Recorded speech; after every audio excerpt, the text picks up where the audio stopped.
How do you put something like this together when so much of it is not under your control? That's a very good question. I think what we had to do, we had to be observers. We were obviously secondary to the race and to the season, and we had to fit into what was really going on. If we wanted to capture the drama, the spectacle, and the emotion of the event, the only thing that we could do is to observe. We couldn't mould it. I mean, they wouldn't have had us mould it anyway. They're there to win a race. But obviously, we had to be in the background.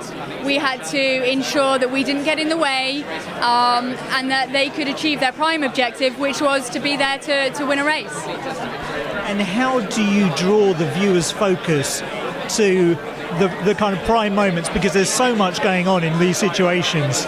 How do you actually draw their eye to the right place? I think that it's naturally there. I think the drama unfolding through the emotions of the people who are living it comes across on screen. I think Jota giving us the intimate access that they gave us, they allowed us into everywhere they went, everything that they did. And in fairness, there were probably times that us being there was annoying, or, you know, slight. We hope not to have been a hindrance, but you know, they allowed us to experience those moments with them, and I think that's why it comes across on screen. It wasn't a corporate sort of, you know, standoffish occasion for them. It was living, breathing the event, and obviously we were there to capture that. And the event itself, it's all about, I mean, and the whole of motor racing, it's all about smells and vibrations and tiredness and caffeine and no sleep. How do you begin to put that on screen? There's two ways, really. We had cameras in the car and cameras on the car, you know, helmet cams, so we were there, you know, we were really there with them. You can feel the cameras vibrating at times, you can sort of see those intimate details. But secondly, the drivers, you know, when a driver gets out, there's no amount of Mr. I look perfect that you can pull off. You get out of the car, you look knackered, you look gone, you look wasted, you know. And I think Harry brings it to life through his complete sheer enthusiasm for it being his first time. You know, Simon, sheer professional, but at times you're really there living it with him, you know, sweating it, breathing it, living it, through all of them, through absolutely all of them. You know, Oliver, his excitement being brought up at the last minute to an event that he was expecting to watch on TV. You can't script that. It would never have come across the same in a drama.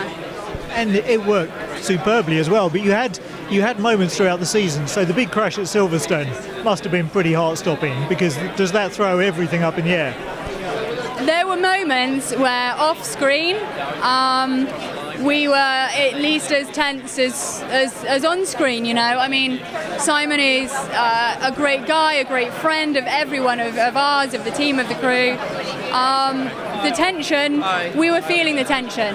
That's why in those moments after Simon's crash, we don't draw on the massive spectacle, the drama of it all. We focus on those intimate looks, those silences, that heartbeat, the stares, the things that were really going on when we didn't know what had happened.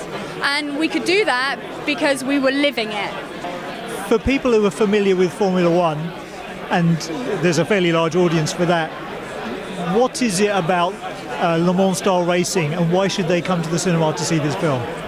If you like Formula One, you're going to love this. You know, these guys, they're racing for 3,000 miles, 5,000 kilometres on the limit, 85% on full throttle, overtaking more times in probably one lap than you'd see normally over an entire Formula One race. The excitement, the intrigue, the mystery, the enduring aspect of it, plus the fact, you know, we've got a good Formula One legend in them, Mr. Mark Webber as well. So yeah, that should draw them in. Thank you so much. Hope you enjoyed the premiere. Thank you very much. Ladies and gentlemen, you're watching Hey You Guys. Hey You Guys, huh? Hey You Guys. Is that from the Goonies? It is indeed, yes. Nice. Hey You